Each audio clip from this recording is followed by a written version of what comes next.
Salut les amis, j'espère que vous allez bien, que vous avez passé en tout cas une bonne journée, parce que oui, ta gueule, j'ai passé une excellente journée bien évidemment avec vous, oui j'ai laissé une vidéo tourner en même temps, c'est mon petit délire, c'est mon petit moment. En tout cas, nous avons bien évidemment vu la victoire de l'Olympique Lyonnais, et enfin la victoire, plutôt la qualification qui est une victoire, puisque vous le savez, Lyon a souffert. Lyon, ça a été dur, mais Lyon, eh bien, finalement, s'en sort encore une fois avec une victoire, avec un match nul qui offre donc une victoire, puisque avec ce match nul, eh bien, Lyon est qualifié pour les huitièmes de finale de la Ligue des Champions. Ils seront deuxièmes, donc ça fait donc le Paris Saint-Germain et Lyon qui sera donc qualifié pour le prochain tour de la Ligue des Champions. On attendra bien sûr les résultats de l'Europa League. Je crois que Rennes et Bordeaux sont encore en lice. Alors, j'ai pas les résultats alors vous avez cette vidéo. Mais en tout cas, ce qui est sûr, c'est que ça s'annonce très intéressant. En tout cas, si on avait, pour ainsi dire, fait le point, on avait dit que Lyon et il y aurait eu deux clubs en Ligue des Champions après le premier tour, eh bien on n'aurait pas du tout cru et qu'on aurait eu la possibilité d'avoir également deux équipes en Europa League, bah, on n'aurait pas cru non plus. Donc comme quoi, eh bien il ne faut pas tirer des conclusions hâtives. Alors certes, on va pas se mentir, on fera bien sûr la prestation globale, vous allez voir que c'est relativement... Il y a des choses à, il y a des choses à dire. Il y a des choses à dire, bien évidemment. Alors, je tiens juste à préciser, parce que je sais ce que vous allez me dire directement. Dans les tops et les flops, bien évidemment, il restera peut-être plus de Lyonnais. J'ai voulu mettre plus de Lyonnais que d'Ukrainiens. Pour une raison très simple, c'est que, bien évidemment, on s'intéresse surtout à Lyon.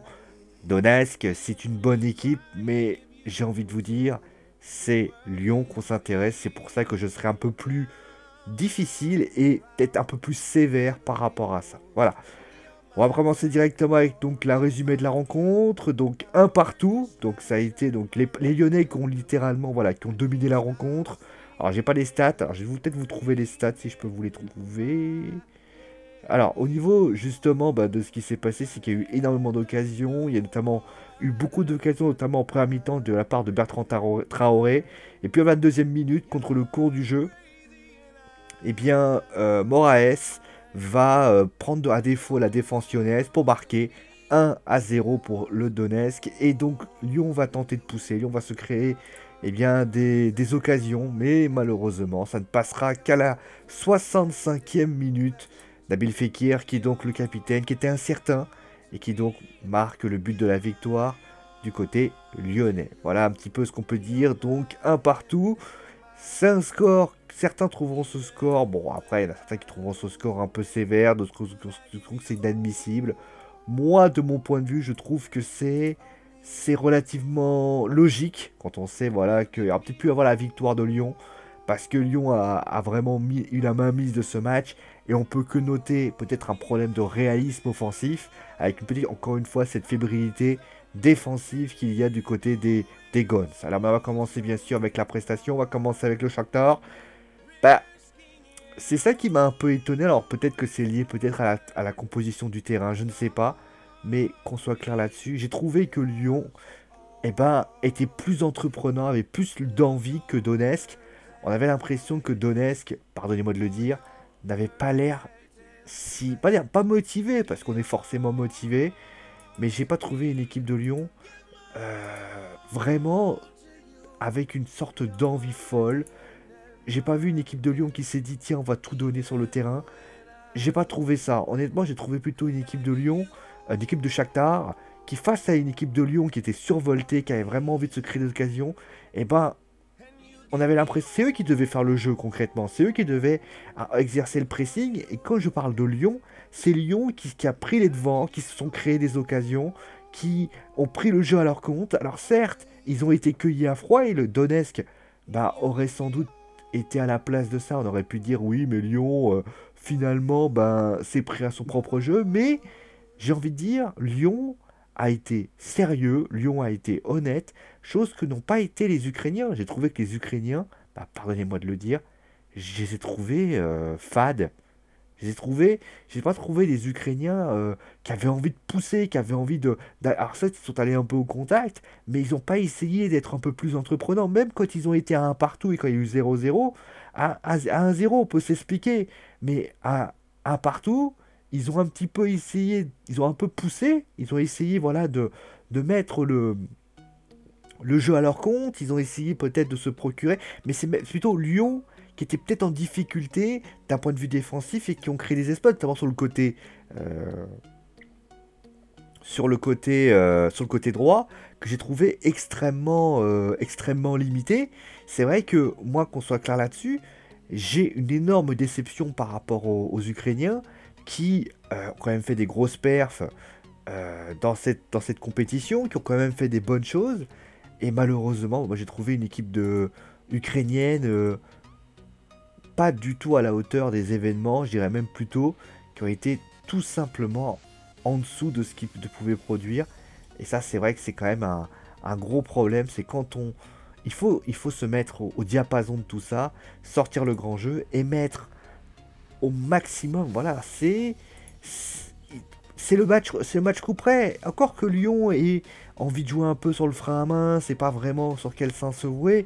Et ben, ça peut s'expliquer parce qu'ils veulent un peu dominer, veulent pas dominer. Mais les Ukrainiens n'auraient pas dû penser à ça. En tout cas, moi, c'est mon avis là-dessus. Bon, on va passer à la suite. On va passer, bien évidemment, bien évidemment, on va parler de Lyon. Et forcément, Lyon, il y a des choses à dire. Déjà, on va commencer déjà par parler de soulagement, parce que Lyon, je pense que Lyon a vendangé tellement d'occasions que c'est assez impressionnant. Déjà, ça, c'est la première chose à dire. Lyon est sans doute l'équipe qui a énormément vendangé. Lyon ne peut pas se permettre de louper autant d'occasions. Je veux dire, s'il y avait eu 1-0 et qu'à la fin, il y aurait eu 1-0 dans ce match, on aurait tous été là pour dire que Lyon avait été décevant. Tu peux pas faire ça. Et défensivement, franchement, le but de Donetsk, il est évitable. Déjà, Kenny Tété qui va pas au pressing, qui va pas sur lui, on parlera peut-être dans les tops et les flops, mais d'un point de vue défensif, tu vois, Moraes qui peut prendre le ballon alors qu'ils sont trois, c'est vrai qu'il y a des problèmes d'un point de vue offensif. On voit clairement qu'il y a un problème de réalisme dans la construction du jeu, il y en a un.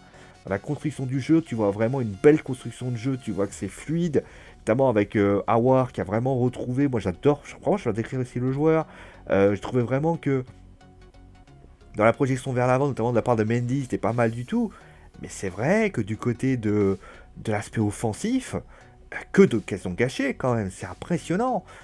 Quelle occasion gâchée, quelle occasion offerte, parce que si Lyon aujourd'hui s'en sort, ils le doivent aussi peut-être à un moment donné, je veux dire, pas à Dame Chance, parce que la chance n'a rien à voir dans l'histoire, mais ils ont qu'on soit clair là-dessus, moi j'ai trouvé une équipe de Lyon très fébrile, et je sais pas contre qui qui vont s'affronter, on fera le tour des premiers, et on va justement voir justement qui peut tomber face. Alors, la seule équipe qui pourront pas tomber, c'est le Paris Saint-Germain. Mais sinon, on fera faire le tri. On va dire justement qu'est-ce qui est bien et pas. Donc, on fera vraiment le tri par rapport à tout ça. Mais Lyon doit être moins fébrile, doit être plus concentré parce que là, c'était vraiment compliqué dans ce match. Allez, top flop.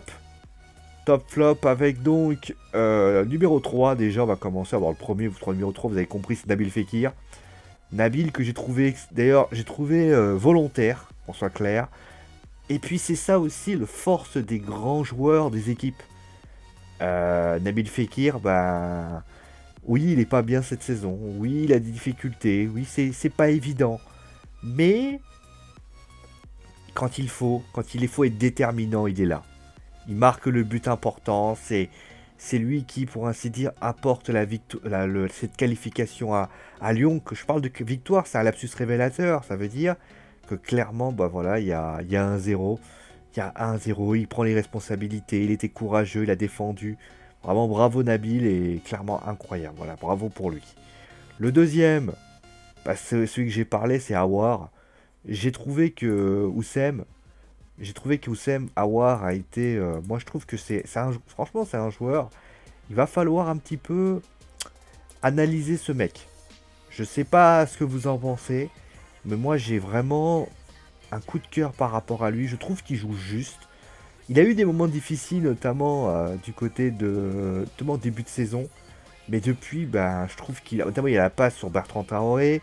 Il a réussi plusieurs fois, plusieurs ballons en profondeur. Il a beaucoup récupéré, il a bien orienté le jeu. Franchement, moi, je l'ai trouvé extrêmement précieux dans le cœur du jeu.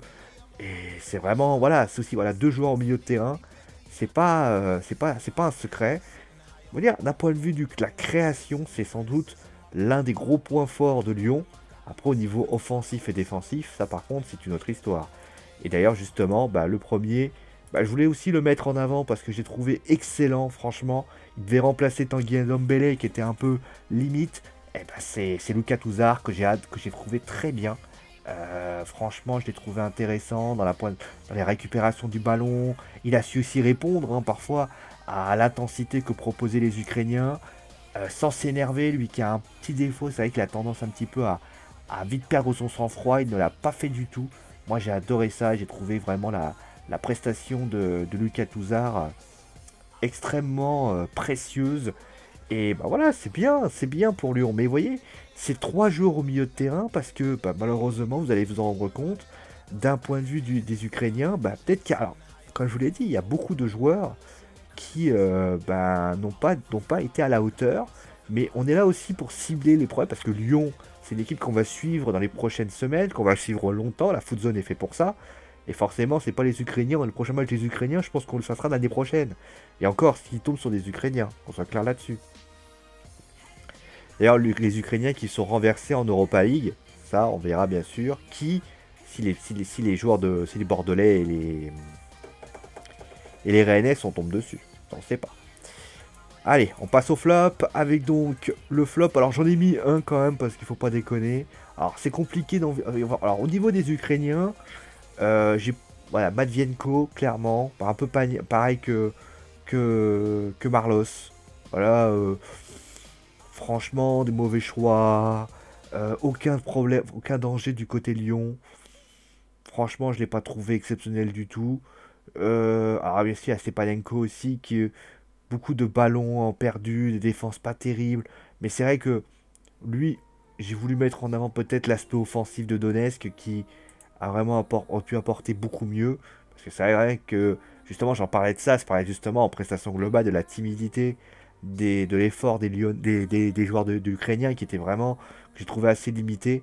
Là, Marlos, il en représentait très bien. Voilà, je laisse la musique un peu. Donc maintenant on va passer aux Lyonnais. Alors croyez bien que c'est pas les pires du match, mais j'ai envie de mettre les Lyonnais par rapport à ça. Ensuite donc le premier, bah, c'est Kenny Tété. Kenny Tété, ça a été compliqué pour lui, notamment sur le but. Le mec, je sais pas ce qu'il fait dans le but. Alors c'est pas lui qui est coupable numéro un, mais le mec il laisse Ismaili centrer tranquille. À un moment donné, il y a un problème de placement, il essaie de se mettre, à un moment donné, il va devant, il se met devant, il essaie de reculer un peu. Je sais pas ce qu'il fait en fait. Je sais pas ce qu'il fait. Et Kenny Tété, c'est pas la première fois. Moi, je trouve que Kenny Tété fait partie de ces joueurs que je trouve qui est décevant. Un mec comme Raphaël, je le trouve plus intéressant. Un mec, franchement, moi, je le trouve vraiment limité, Kenny Tété. Alors après, bien évidemment, on va me dire, oui, mais il faut du temps, il faut tout ça. Oui, mais là, t'es latéral. Alors, cher, t'occupes maintenant un peu du devant et du derrière. Puis offensivement, il a été inexistant. Euh, Franchement, décevant. A été un peu mieux en deuxième mi-temps, mais franchement, déception quand même de ce qu'il a pu produire par rapport à ça. Et donc le premier, bah, surtout vous avez compris. Hein, alors, qu'on soit clair, j'aurais pu mettre Memphis Depay. Memphis Depay, il aurait été à la place, mais il fait peut-être une meilleure. Il est passeur décisif sur le but de Fekir. Il a été un peu mieux en deuxième mi-temps.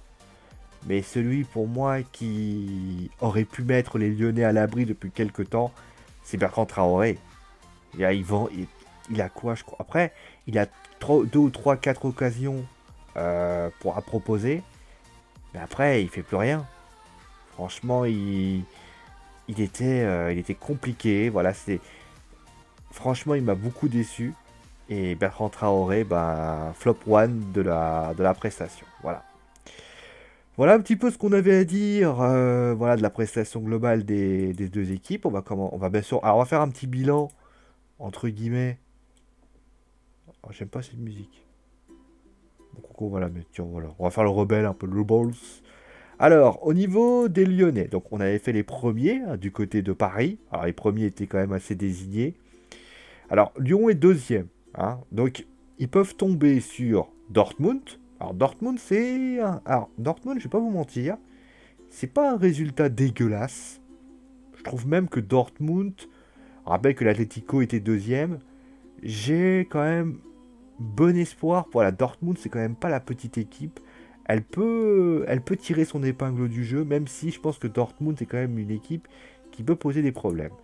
Groupe B, alors là clairement ça va être le gros morceau, alors clairement ça va être leur moment, s'ils tombent dessus. Barcelone, on sait que Barcelone notamment c'est compliqué, c'est une grosse équipe, mais pourquoi pas, sur 2 matchs c'est possible, hein, on va qu'on soit clair. Bon, le groupe C c'est le Paris Saint-Germain, comme je vous l'ai expliqué, le PSG ne peut pas recevoir Lyon, hein, même famille, même équipe. Groupe D, donc Porto. Ah, Porto, c'est l'équipe que je dirais que on ne sait pas vraiment. Ça peut bien se passer, mais je pense que ça va être une équipe trop peut-être similaire. Est-ce que Lyon peut voilà, s'en sortir par rapport à eux? Après, Porto est une bonne équipe. C'est l'une des équipes qui a fait le plus gros résultat. Ils ont... Après, c'était un groupe très facile. Hein. Ils sont tombés sur Galatasaray, Moscou, Schalke et Porto. Il y a plus compliqué comme groupe. Hein. Groupe E, alors clairement, pareil que Barcelone, le Bayern. Le Bayern qui d'ailleurs... Alors le Bayern qui n'était pas si bien que ça, hein, qu'on soit clair là-dessus. Le Bayern, je ne les ai pas trouvés si aériens que ça. Hein, moi, je peux vous dire la vérité. Je ne les ai pas trouvés si aériens que ça. Moi, je les ai trouvés plutôt... Voilà, mais pourquoi pas. Pourquoi pas. 14 points, c'est une bonne série. D'ailleurs, je parle aussi, j'ai pas pris, mais l'Ajax, c'est vrai, du côté de l'Ajax. Alors, je crois que... Voilà, il y a Benfica, 3 partout entre l'Ajax et le Bayern. Après, bon, on peut considérer que les deux étaient un peu en congé. Bon, là, c'est le groupe de Lyon. Ensuite, le Real. Alors, le Real, c'est peut-être le favori qui peut être tiré. Parce que, bah, on sait, le Real est une équipe qui est pas très bien cette saison. On l'a vu notamment dans ce match. Hein. Faut savoir que le Real a pris 3-0 à Santiago Bernabéu. Alors, je sais pas, je vais quand même regarder le... Ah d'accord, c'est la musique, c'est le clip, je comprenais pas. Je vais quand même regarder la composition d'équipe quand même, parce que peut-être qu'il a voulu faire... Bon, après, il a quand même bien fait tourner hein, Solari, donc ça peut justifier. Et après, prendre 3-0, c'est quand même violent. Et la dernière équipe, c'est... Alors, attendez, je l'ai enlevé. T'es vraiment pas doué, toi, Sio. J'ai enlevé, c'est le groupe H. C'est la Juve. Voilà, c'est la Juve. Pourquoi pas? Pourquoi pas? La Juve, ça reste une bonne équipe. Voilà, avec la Juve de Ronaldo, c'est peut-être pas l'équipe qui sera la plus agréable, mais pourquoi pas? Alors, juste pour finir avec le PSG, avec un des équipes, j'avais dit, voilà, Manchester, c'est jouable. Rome, c'est jouable. Bon, Lyon, non.